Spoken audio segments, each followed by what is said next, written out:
नमस्कार, मैं हूं नवजोत कौर और आप देख रहे हैं के न्यूज में पहले एक नजर डालते हैं आज की सुर्खियों पर। हेडलाइंस के प्रायोजक हैं रतन सिंह सराफ एंड सन्स, जहां 1928 से कायम है संपूर्ण गुणवत्ता। और रिफ्रेश, एक ऐसा एहसास जो कर दे आपको रिफ्रेश। वीरवार को एबीवीपी ने जड़े कॉलेज प्रिंसिपल पर आरोप, कहा प्रिंसिपल ने मारा है एबीवीपी के कार्यकर्ता को थप्पड़। एबीवीपी को जमकर कोसा एनएसयूआई ने, कहा 17 अगस्त को नहीं हुई थी कोई भी धांधली, वहीं टीचर्स उलझे मीडिया से।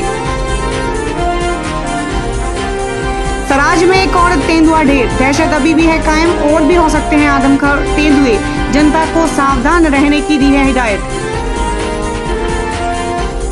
और पालमपुर में बारिश की वजह से लोगों के घरों में खतरा कायम, लोग त्रस्त, प्रशासन है मस्त। सराज घाटी में आतंक फैलाने वाला एक तेंदुआ आखिर मारा ही गया। हैदराबाद से आए विशेष शूटर नवाब शफाकत ने बताया कि उनकी टीम बीते 10 दिनों से बनौली धार में गश्त पर लगी हुई थी और यह वो स्थान है जहां कुछ दिन पहले ही तेंदुए ने एक महिला को अपना शिकार बनाया था। पहले तेंदुए ने एक महिला को अपना शिकार बनाने के बाद एक और युवक को जानलेवा हमला कर मारने की कोशिश की थी। सूचना मिलते ही शूटरों ने अपनी कार्रवाई को अंजाम दिया और तेंदुए को मार गिराया। सराज घाटी में आतंक फैलाने वाला एक तेंदुआ आखिर मारा ही गया। हैदराबाद से आए विशेष शूटर नवाब शफाकत द्वारा बनौली धार में लगाई जा रही गश्त के दौरान उन्हें उन्हीं घरों के करीब हलचल का एहसास हुआ जहां तेंदुआ एक महिला और एक युवक पर हमला कर चुका था। शूटर ने देखा कि यहां एक नहीं बल्कि 2 तेंदुए शिकार की तलाश में है, जिनके बंदूक की जद पर पहुंचते ही एक तेंदुए पर गोली दाग दी गई। निशाना सटीक था, एक तेंदुआ वहीं ढेर हो गया, मगर उसके साथ वाला तेंदुआ जो संभवतः मादा थी भाग निकली और सफल हो गई। बहरहाल सराज क्षेत्र, निहरी, सुनाहा, बनौली धार और आसपास के लोग थोड़ी राहत महसूस कर रहे हैं, लेकिन शूटर का मानना है कि अभी भी आदमखोर तेंदुए इस क्षेत्र में हो सकते हैं, जिसकी वजह से लोगों को सतर्क रहने की जरूरत है। इसका एक मुकर्रर रेंज होता है, तो मुझे ये शक था कि ये आज कल में फिर इस गांव में हमला करेगा। तो ये लेपर्ड रात में 11 बजे इसी गांव में घूम रहा था जी, जहाँ से हमको आज सुबह इसके पगमार्क मिले और गांव वालों ने, घर वालों ने पटाखे भी फोड़े, मगर उसके बावजूद ये यहाँ से हटा नहीं, यहीं रहा। और हम लोग जब 3 बजे यहाँ से जा रहे थे, इस रोड से हम लोग आके आगे जो रेन शेल्टर है वहाँ रुके, और फिर वहाँ से जब हम वापस जा रहे थे तो ये घरों से जो रास्ता मेन रोड को मिलता है, पतला रास्ता, उस रास्ते पर वो लेपर्ड को मैंने बैठा हुआ देखा जी। तो काफ़ी करीब था हमारे से, कोई 20 मीटर की दूरी पे था। और क्योंकि अब इतना इसी गांव में 2 हमले आदमियों पे हो चुके थे, तो अब और कुछ शक मेरे दिल में नहीं था कि ये वही आदमखोर हो। तो क्योंकि हमको आदेश दिए गए थे इस एरिया में मारने के, हमने उसे गोली मार दी। वहीं स्थानीय लोगों ने प्रशासन और सरकार से अनुरोध किया है कि जल्द से जल्द अन्य आदमखोरों को पकड़ने या मारने की कवायद तेज की जाए। हालांकि जंगलों में कई पिंजरे और ट्रैप कैमरे लगाए जा चुके हैं और शूटरों की संख्या बढ़ाना बेहद जरूरी है, ताकि लोगों को दहशत के साए से मुक्ति मिल सके। अभी हमको तुष्टि नहीं है कि एक भाग गया, बोले शूटर साहब ने कहा कि एक निकल गया बड़ा वाला। अब हमको ये नहीं आया अब दसहरे की पूरी तरह से संतुष्टि नहीं है। तो इस काम को जारी रखे, इस काम के लिए ऑर्डर सरकार जो है दे दे। आज आक्रमण करने के लिए तेंदु दोबारा यहाँ आया और इसमें दो तेंदुए थे, जिसमें एक तेंदुए को मारा और एक तेंदुआ भाग है, इसलिए एक मारने की और परमिशन दीजिए। बहुत बढ़ता जा रहा है, इसलिए हमारे लिए गवर्नमेंट से सहयोग की बहुत ज़रूरत है। और मैं यही चाहता हूं कि जो शूटर जो खान साहब जी हैं, इनको एक के बाद दूसरे की परमिशन मिली थी और ये दूसरी परमिशन में ये बड़े हासिल हुए। इनकी जो काबिलियत वो इसकी अपनी मेहनत की है, जो दिन रात मेहनत करते हैं, पूरी रात सड़क में रहते हैं और इनके साथ जो विभागीय जो टीम है वो भी पूरी रात दिन रात इसी में डटे हुए हैं और इस मेहनत से और उन्होंने सफलता ली है। मैं उनका बहुत विभाग वालों को और इस शूटर को बहुत बधाइयाँ देना चाहता हूँ। पर सरकार से मैं यही चाहता हूँ कि मैं चाहता हूँ इस शूटर को जो ये तीसरा जो बच्चा है इसकी परमिशन जल्द से जल्द दी जाए। मारे गए तेंदुओं के लिए स्थानीय लोगों ने शूटरों का धन्यवाद किया है जो इस लगन से अपने कार्य में जुटे हैं। मारा गया तेंदुआ 6 फीट 1 इंच था, जबकि पहले मारा गया तेंदुआ 7 फुट 2 इंच था। बहरहाल जनता को अभी भी हिदायत दी गई है कि लोग सावधानी से जंगल और खेतों में कार्य करें। जरूरत हो सकती है तो पटाखे चलाएं और बच्चों को अकेले बाहर न जाने दें, क्योंकि इस क्षेत्र में और भी आदमखोर तेंदुए होने की संभावनाएं अभी भी बरकरार है। के न्यूज़ के लिए सराज घाटी से KR कौशल की रिपोर्ट। सोलन की सब्जी मंडी में फलों को पकाने के लिए 15 लाख रुपए की लागत से राइपनिंग चैम्बर बनाया गया था, जिसकी क्षमता 9 टन फलों को पकाने की थी और इसमें फलों को कंप्यूटराइज तरीके से एथिलीन गैस से पकाया जाता था ताकि फलों में ताजगी बरकरार रहे और उनका कोई भी साइड इफेक्ट नहीं होता। लेकिन यह राइपनिंग चैम्बर उद्घाटन के कुछ ही दिनों तक चल पाया और फिर तकनीकी खराबी के कारण बंद पड़ा है। इस बारे में चिकित्सकों का भी यह कहना है कि राइपनिंग चैम्बर फलों को पकाने के लिए बहुत ही आवश्यक है, क्योंकि अगर फलों को कार्बोराइट से पकाया जाए तो वह फायदा देने की बजाय शरीर को नुकसान पहुंचाएंगे। फ्रूट्स का नेचुरल वे में पकाया जाना बेहद आवश्यक है, बहुत ज़रूरी है। मेडिकल पॉइंट ऑफ व्यू से भी, आयुर्वेद के पॉइंट ऑफ व्यू से भी इसको नेचुरल फॉर्म में पकाया जाना चाहिए। उसके राइपिंग चैम्बर है उसका बनाया जाना बहुत ज़रूरी है। वो जो बना था मंडी में, सब्जी मंडी में, वो काम नहीं कर रहा है। उसके लिए हम कोशिश करते हैं, बात करते हैं कि वो दोबारा शुरू किया जाए। और कैल्शियम कार्बाइड से जो फल पकाए जाते हैं बहुत हानिकारक हैं, स्वास्थ्य के लिए बहुत हानिकारक है, बहुत नुकसानदायक है। इसके कारण से सेहत को बहुत हानि होती है। कैंसर, किडनी फेलियर जैसे रोग पैदा होते हैं, पेट खराबी से रोग पैदा होते हैं, मानसिक तौर पर इस पर कई खराबियाँ आती हैं। कैल्शियम कार्बाइड डायरेक्ट पॉइजन है और आजकल जितना भी केला, फल, आम वगैरह आ रहे हैं वो कैल्शियम कार्बाइड से पकाए जाते हैं। वहीं केले के व्यापारी ने चैम्बर बंद होने की हकीकत कुछ और ही बयां की। उनका कहना है कि मंडी में फलों की मांग कम थी और चैम्बर बड़ा था, जिससे कंपनी उसे चलाने में असमर्थ रही। उन्होंने माना कि सब्जी में कार्बाइड से ही फलों को पकाया जा रहा है, क्योंकि कार्बाइड एथिलीन गैस से काफी सस्ती होती है, इसलिए फलों के उपयोग में व्यापारी उसे ही लाते हैं। उन्होंने आरोप लगाया है कि मंडी बोर्ड ने चैम्बर चलाने के लिए गुजरात की कंपनी को चुना, लेकिन यदि इसका जिम्मा स्थानीय व्यापारियों को दिया जाता तो वह उसे बखूबी चला सकते थे। डिमांड थी नहीं, चैम्बर बहुत बड़ा था, ज़्यादा से चैम्बर एक ही पार्टी को दे दिया। अगर बांट के सबको दे देते तो सबका ही हो जाता। मंडी वालों को दिया नहीं, वो दिया ही उन्होंने बाहर वालों को, गुजरात वालों को। वो कुदरती फेल होना था, इतनी डिमांड है नहीं। केमिकल तो अब है, उससे अब आता है मार्केट में मिलता है, उससे भी वही है फिर हानिकारक है केमिकल, क्योंकि उसका छिड़काव होगा ऊपर। एथिलीन गैस है ना, इससे अच्छा पकता है केला और इससे कोई हानि नहीं है। पता क्या है ना जी, ये जो गैस है जो अगर चैम्बर होगा तभी लगेगी, बिना चैम्बर के गैस लग ही नहीं सकती, बिना चैम्बर के नहीं लग सकती ना ये गैस। वहीं लोगों ने बताया कि उन्हें अपने बच्चों को फल देते हुए डर रहता है कि बाजार में आने वाले फलों पर केमिकल ना लगा हो, जिसके चलते वह फलों का कम इस्तेमाल कर रहे हैं। उन्होंने कहा कि जल्द से जल्द सरकार राइपनिंग चैम्बर को सुचारू रूप से चलाए ताकि लोगों के स्वास्थ्य के साथ खिलवाड़ ना हो सके। अब हमें ये पता नहीं होता कि जो फ्रूट हम इतने पैसे देके खरीद रहे हैं वो हमारे लिए नुकसानदायक भी है। पैसा देने के बाद हमें अपना स्वास्थ्य का भी मिलता नहीं है। जिस फ्रूट को हेल्थ के लिए इस्तेमाल किया जाता है वो हमें फ़ायदा करने की जगह नुकसान कर रहा है। तो ये राइपनिंग सेंटर्स तो चाहिए कि गवर्नमेंट इस पर एक्शन ले और गवर्नमेंट अपने कमांड कंट्रोल में इसको रखे, और पब्लिक जनहित के लिए तो बहुत ही आवश्यक है। इस विषय पर जब सब्जी मंडी बोर्ड सचिव भानु शर्मा से बात की गई तो उनका कहना है कि जल्द ही राइपनिंग चैम्बर को सुचारू कर दिया जाएगा। उन्होंने कहा कि फल कार्बाइड से पकाए जाते हैं, लेकिन अब उसका इस्तेमाल ना के बराबर होता है। लेकिन दूसरी ओर उन्होंने यह भी माना कि आम कार्बाइड से ही पकाया जा रहा है।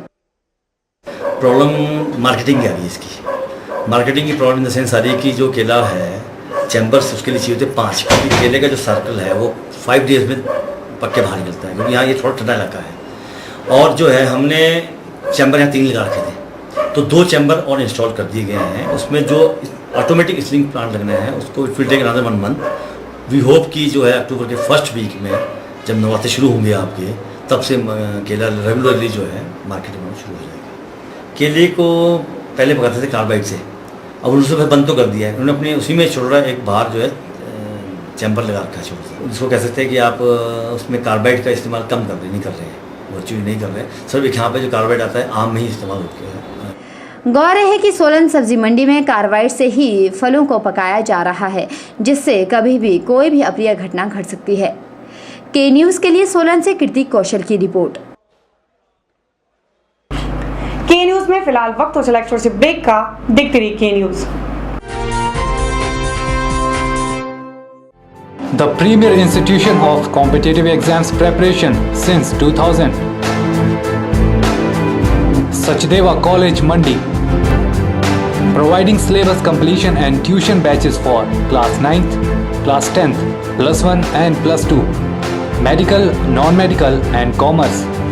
Here is golden opportunity for 10 plus 2 pass out and compartment student to join coaching for NEET, IIT, JEE, NDA and CDS. Also bank PO and bank clerk, SSC, Army, HP Police, TET and other competitive exams preparation.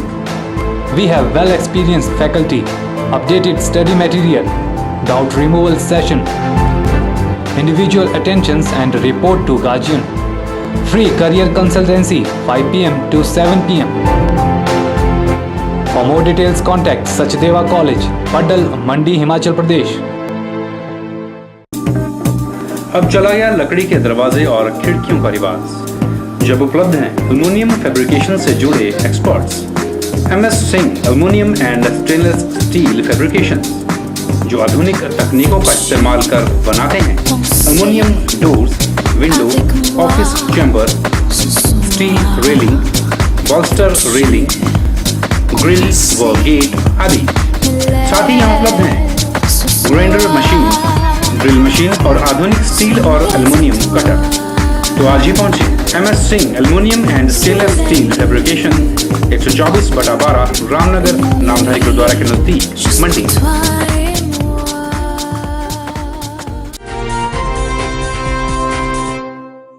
Palampur में हो रही लगातार बारिश में लोगों को मुसीबत के घेरे में लाकर खड़ा कर दिया है। बारिश की वजह से जगह जगह भूस्खलन हो रहा है तो कहीं पर घर ढह रहे हैं। वहीं जय सिंहपुर स्टेट हाईवे का सारा पानी 23 घरों को तबाह कर सकता है, क्योंकि यह घर भारी बारिश की वजह से बहने की कगार पर खड़े हैं। लेकिन हैरत कर देने वाली बात तो यह है कि विभाग ने आज दिन तक कोई भी कार्रवाई अमल में नहीं लाई है।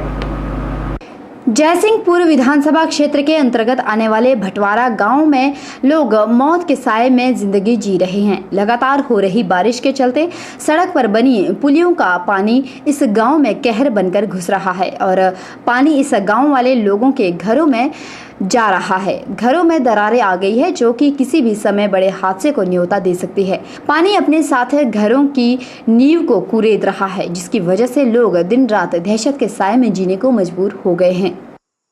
नाली की जो पुलिया के आए हैं, ये पुलिया बंद होना चाहिए थी, जिस वजह से पूरे पानी गांव का जो है इतना पानी है कि एक आटा पीसने वाली चक्की चल सकती है इससे। हाँ, ट्रेन बनना चाहिए बस। और नाली आपने देख लिया है, नाली आपने देख लिया, एक पुलिया का और दूसरी पुलिया का जो है अंतर से 100 गज का है, मगर उन्हें जानकर जो है ये पुलिया बनाई हुई है। हमने उस टाइम भी कोशिश की, पंचायत के थ्रू मैंने कोशिश कराई थी इसको रोकने के लिए, और अधूरा काम भी पड़ा हुआ है। पुलिया बनी नहीं है, आधी बनी है, आधी वैसे पड़ी है। जी, सबसे बड़ी समस्या तो ये जो ड्रेन बनी हुई है ये कंप्लीट नहीं है, और इसका जो भी पानी गांव में जा रहा है, गांव में पूरे मकान जो है क्षतिग्रस्त हो चुके हैं। 23-24 घर हैं, इनमें 17-18 घर जो क्षतिग्रस्त हैं। तो इनको कई बार हमने महकमे को बताया, लेकिन वो कोई सुनवाई नहीं कर रहे हैं। और इसके लिए हम आगे भी कार्रवाई करेंगे, और मौके पर आकर के आप कई महकमा भी है, लेकिन वो आज तक उन्होंने कोई सुनवाई नहीं की है। अगर कोई मर दर गया तो गवर्नमेंट इसकी जिम्मेवार होगी। वहीं इस गांव के लोग इस बात को लेकर भी चिंतित है कि यह बहता पानी इनकी फसलों को भी तबाह कर रहा है। बटवारा गांव वालों का कहना है कि कई बार एसडीएम और सड़क विभाग को लिखित रूप में बताया गया है, लेकिन आज तक कोई भी कार्रवाई नहीं की गई। वहीं लोगों ने यह भी बताया कि अगर इनकी मांगों को पूरा नहीं किया गया तो वह आंदोलन पर उतरकर चक्का जाम करेंगे। ये कि सबसे ज्यादा जो ड्रेन बनी हुई है पानी निकलने के लिए, उसमें कोई बीच में पोर्शन छोड़ दिया है, वो पानी यहाँ खेतों में जा रहा है।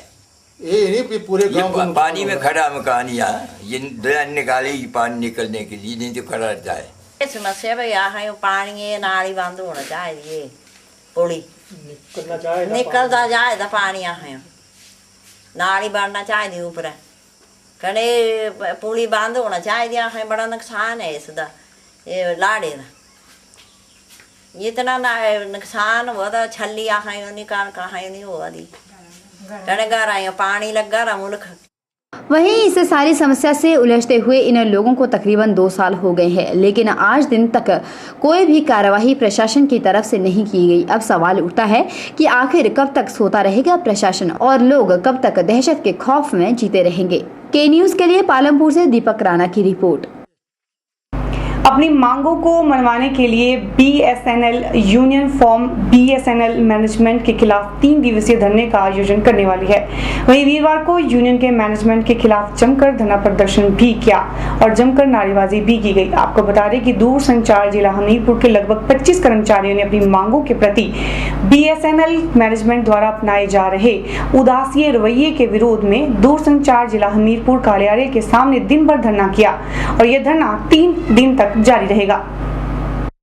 बीएसएनएल एम्प्लॉयज यूनियन दूरसंचार का आरोप है कि नॉन एग्जीक्यूटिव की लंबित उचित मांगों पर बीएसएनएल मैनेजमेंट कोई भी ध्यान नहीं दे रहा, जबकि विगत में मान्यता प्राप्त यूनियन और मैनेजमेंट के मध्य नेशनल काउंसिल मीटिंग के और स्टैंडिंग कमेटी मीटिंग में उन पर कई बार चर्चा हो चुकी है और कई पत्र पर और अनुस्मारक भी जारी किए जा चुके हैं।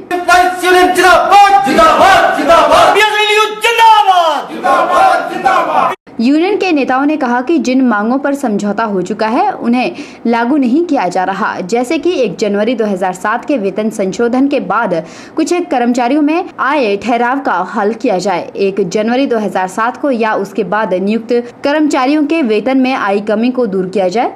पदनामों में परिवर्तन शीघ्र किया जाए। मान्यता प्राप्त यूनियन और प्रबंधन के मध्य हुए समझौते और यूनियन द्वारा दिए गए सुझावों के अनुसार नॉन एग्जीक्यूटिव प्रमोशन कार्यान्वित किया जाए। जो धरना प्रदर्शन हो रहा है ये पूरे हिंदुस्तान में हो रहा है। पूरे हिमाचल के हमारे जो 8 एसएस है, सीनियर सेकेंडरी स्विचिंग एरिया जो है, उसमें सारी जगह ये हम धरना प्रदर्शन कर रहे हैं। और अगर ये हमारी मांगें नहीं मानी गई तो केंद्रीय कार्यकारिणी जो फैसला आगे लेगी, हम हड़ताल भी करेंगे और हो सकता है कि 1-2 दिन की हड़ताल में भी अगर हमारी बात नहीं मानी जाती है तो हम इसके लिए इंडेफिनेट स्ट्राइक भी करेंगे ऑल इंडिया लेवल पर। ये हमारे ऊपर से दिशा निर्देश हुए हैं। दूरसंचार एम्प्लॉयज यूनियन जिला सचिव एएस कौंडल ने कहा कि सरकार की अनदेखी के चलते यूनियन को धरना प्रदर्शन करने पर उतरना पड़ रहा है। उन्होंने कहा कि सरकार जल्द से जल्द जिन मांगों पर समझौता हुआ है उन्हें लागू करे और कर्मचारियों के हितों का पूरा ध्यान किया जाए। हमारे केंद्रीय कार्यकारिणी जो है, हमारी यूनियन जो है संगठन है भारतीय अपना बीएसएनएल एम्प्लॉयज यूनियन, उनके आह्वान पर ये 29 हमारा मांग पत्र जो है इसके संदर्भ में हम लोग जो है आज धरना कर रहे हैं। मैनेजमेंट पिछले काफ़ी 2 सालों से लगभग हमारी ये जो डिमांड्स है, इसको हमारे कई ऐसी डिमांड्स है जो नेशनल काउंसिल में उन्होंने एग्री किया है तो उसको इम्प्लीमेंट नहीं कर रहे हैं। अभी जो पे रिवीजन हुआ है उसके बाद जो हमारे कुछ साथी हैं, काफ़ी सारे कर्मचारी हैं जो उनको स्टैग्नेशन अभी उसमें वो हो रहा है, उनका वेतन जो है वो अभी उनका इंक्रीमेंट बंद हो जाएगा। 78.2 का जो हमारा अभी एक मुद्दा सेटल हुआ है, तो एक बहुत बड़ी समस्या कर्मचारियों के सामने आ रही है। दूसरा कई डिमांड्स हमारी बीएसएनएल के हित में भी है जो अधिकारीगण जो है उसको आनाकानी कर रहे हैं। गौर है कि बीएसएनएल एम्प्लॉयज यूनियन पिछले कई अरसे से अपनी मांगे सरकार के समक्ष रख चुके हैं, लेकिन उनकी मांगों पर अभी तक गौर नहीं किया गया। के न्यूज़ के लिए हमीरपुर से अवरिंदर सिंह की रिपोर्ट। के न्यूज़ में खबरों का सिलसिला ऐसे जारी रहेगा, बने रहिए के न्यूज़ के साथ।